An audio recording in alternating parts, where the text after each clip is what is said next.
Hello viewers, in this video I am going to show you how to fix LightShot print screen key not working. First I am press on my keyboard on print screen, but now my print screen key is not working by default. Then click on option and click on hotkeys.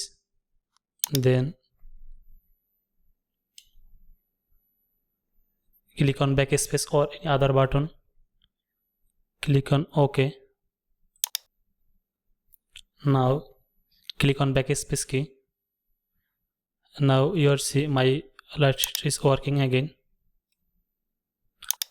Now I am going to option again, right click option, click on hotkeys and click on the box and click print screen, then click on OK.